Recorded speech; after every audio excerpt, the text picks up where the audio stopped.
Thank you, Vice President Borrell, for your introduction. In recent years, we have witnessed a worrying increase in humanitarian crisis. Last year, the COVID-19 pandemic dramatically added to the worsening humanitarian conditions for millions of people. The European Union has a responsibility to play its part. And that is why today we have adopted a new outlook to strengthen the European Union's humanitarian impact globally.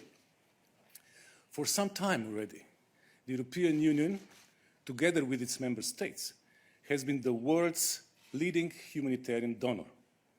Together, we account for some 36% of global humanitarian assistance.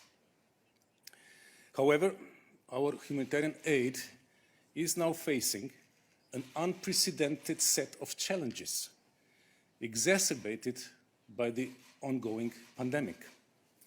Firstly, the humanitarian needs are at an all-time high. They are driven largely by the resurgence in conflicts, and they are combined with the climate change, environmental degradation, population growth, and failed governance.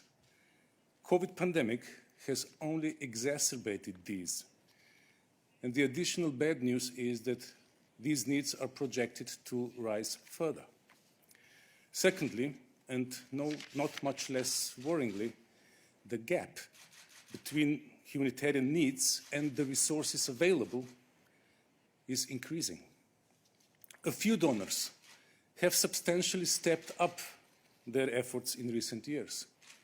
However, the overall global humanitarian funding gap has been expanding rapidly, and this gap is likely to grow further.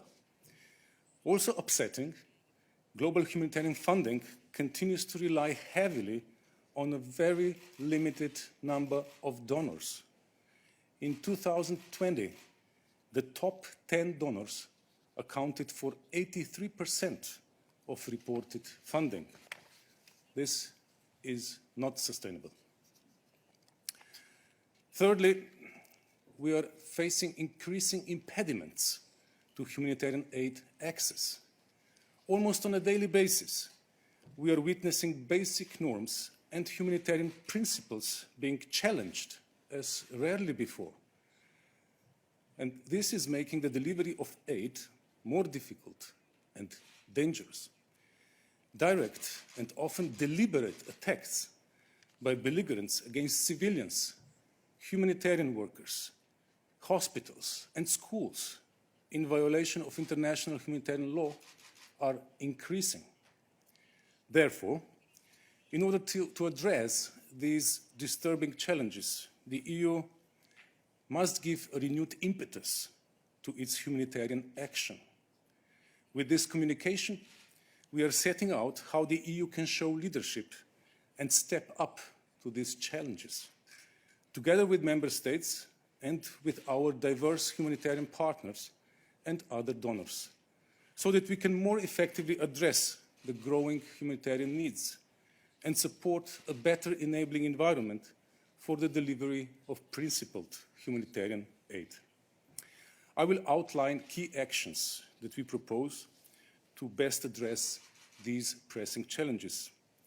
But before that, allow me to underline that in the EU's humanitarian efforts, we will continue to adhere strictly to the universal humanitarian principles, principles of humanity, neutrality, impartiality, and independence, as enshrined in the international law, irrespective of any political, strategic, military, or economic objective.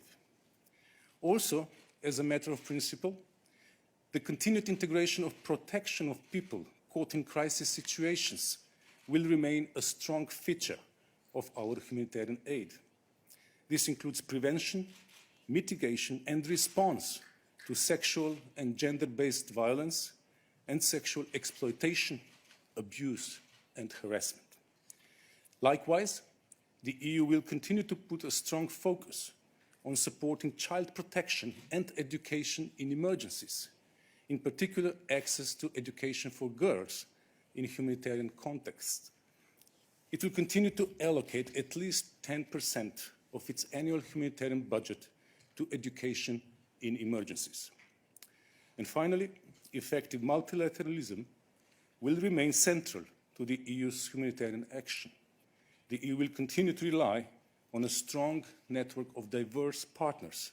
This includes non-governmental organizations, United Nations agencies, funds and programs, and other international organizations, as well as specialized agencies of our European Union member states.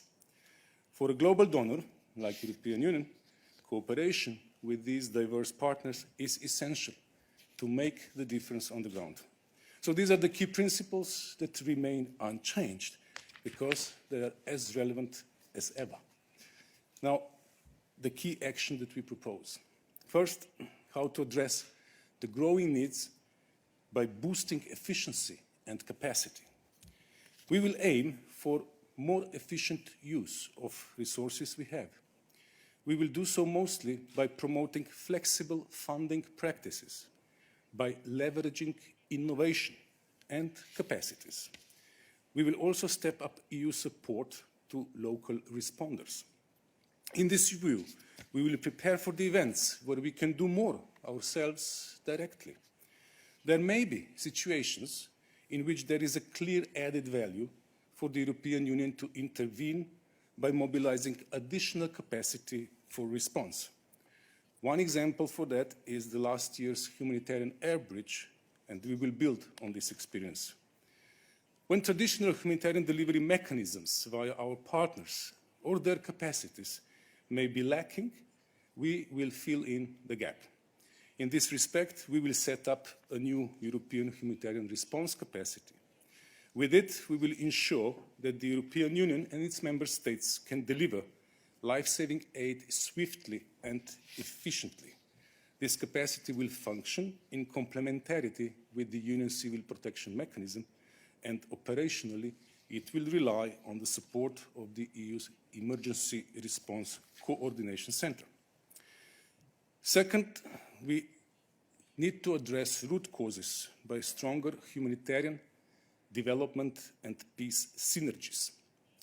Humanitarian aid on its own does not and cannot tackle the complex underlying drivers of conflicts and other crises.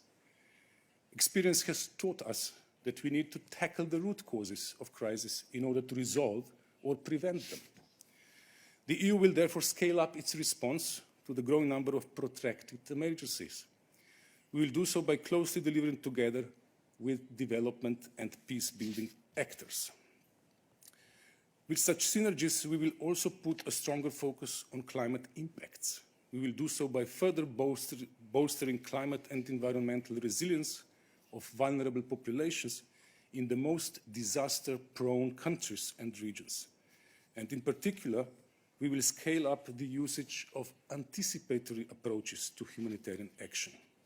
For this, we will strengthen our partnership with climate and scientific communities. Third, how to expand the resource base, both inside and outside the Union. As indicated, the increased scope and severity of humanitarian crises in recent years is dramatic. And despite this, the resource base for humanitarian aid remains incredibly narrow. In fact, it is disturbing how a very small number of donor countries and the European Commission are doing almost all the heavy lifting to fund humanitarian response. To illustrate, in 2020, the top 3 donors, namely the United States, Germany, and the European Commission, provided almost 60% of humanitarian funding globally. This needs to change. Supporting humanitarian action is a shared responsibility for the entire world community. And there is substantial scope to expand the list of donors, as well as to enhance the contributions of existing donors. Our communication today is thus also an urgent call for more resources to address such substantially expanded humanitarian needs. We also think there is scope for engaging the private sector more extensively in humanitarian response whenever this is feasible. And together with our humanitarian partners, we will be launching a number of pilot projects on the blending of private and public funding. Fourth, championing respect for international humanitarian law. This is crucial in any conflict. It is also crucial for allowing a principled humanitarian action. Today, we are seeing it recurrently under threat in many conflicts. Therefore, we are putting compliance with international humanitarian law at the heart of EU's external action. Concretely, we propose to reinforce our compliance framework also through the EU's external instruments. What do we mean by that? One way is to use our funding instruments in a conditioned manner when there are serious violations of international humanitarian law. In addition, we will also aim to ensure compliance with international humanitarian law through a due diligence policy, which means that we will pay close attention to what EU support to security forces in countries affected by conflict is used for. Depending on our assessment, we will take necessary measures. We cannot turn a blind eye when a government deliberately violates the basic laws of war or denies humanitarian access. Furthermore, we will strongly promote international humanitarian law through our political, security and human rights dialogues with partner countries, as well as through our trade relations. Crucially, with member states, we will consider including serious international humanitarian law violations among the reasons for listing individuals and organizations under EU sanctions regime. And we are also addressing the interplay between sanctions policy and humanitarian aid. It can sometimes be challenging for humanitarian actors to navigate in contexts where sanctions are applied. Importantly, and in order to prevent any negative impacts of EU sanctions policy to the delivery of humanitarian aid, we will pay special attention to ensuring that the EU sanctions regimes will consistently include humanitarian exceptions, and to making sure that there is a clear framework in place for applying these exceptions in practice. We will also establish a new EU-level mechanism to coordinate international humanitarian law issues among the main EU institutions. This way, we will help ensure proper monitoring of international humanitarian law violations. This is lacking today, and it will strengthen EU humanitarian diplomacy. In this way, the EU will be able to raise the alarm when there are indications of serious violations of international humanitarian law anywhere in the world. And finally, enhancing the EU's relief engagement and leadership. In order to maximize the impact of our humanitarian aid, we need to enhance the EU's engagement and leadership. On the one hand, by further strengthening our efforts by working as a Team Europe. Namely, there is scope to leverage the Member States and EU institutions' collective impact by better coordination and by complementing our efforts. And on the other hand, consolidating our positions at relevant international and multilateral levels.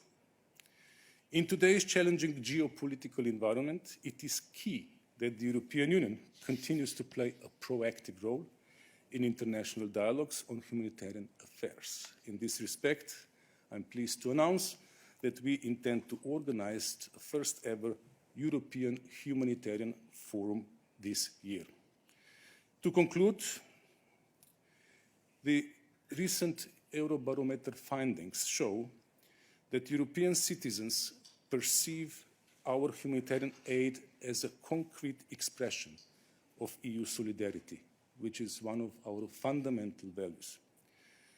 And in fact, never has the EU's global responsibility as a humanitarian actor been more pronounced than since the onset of the COVID pandemic.